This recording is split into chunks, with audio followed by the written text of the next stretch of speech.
À Kanyunka, dans les faubourgs de Kananga, au site choisi pour accueillir le prochain stade de la ville, l'aplanissement de l'aire de jeu réalisé qui donne forme au terrain, la base vie de l'entreprise de K-Service opérationnel, le coulage du béton de propreté pour les fondations qui vient compléter la fouille réalisée avant et dans un coin du site, le démarrage du ferraillage dans l'atelier sont autant de signes qui montrent que les travaux du nouveau stade moderne de Kananga ont effectivement commencé.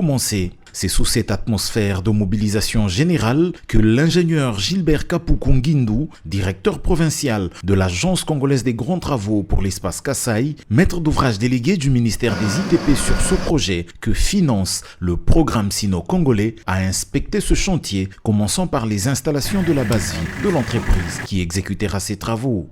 Il a par la suite parcouru les zones où se déroulent les travaux de coulage de béton, l'aplanissement de l'aire de jeu et le démarrage du ferraillage. À l'issue de sa visite, le directeur provincial s'est montré satisfait. Les premières phases de construction ont bien été entamées et les ouvriers travaillent avec détermination pour respecter les délais, a-t-il déclaré, soulignant l'engagement des équipes techniques trouvées sur terrain. Le futur stade Kanyunka, d'une capacité de 10 000 places, est érigé sur une concession de 12 hectares. Il vise à doter Kananga d'une infrastructure sportive moderne conforme aux standards internationaux. Le contrôle des travaux sera assuré par Tropic Architecture, tandis que l'exécution est confiée à 2K Service, sous-traité par Cisco SA. Ce projet s'inscrit dans la dynamique nationale de modernisation des infrastructures sportives, traduisant la volonté du gouvernement de promouvoir le sport comme vecteur de cohésion sociale pour la jeunesse.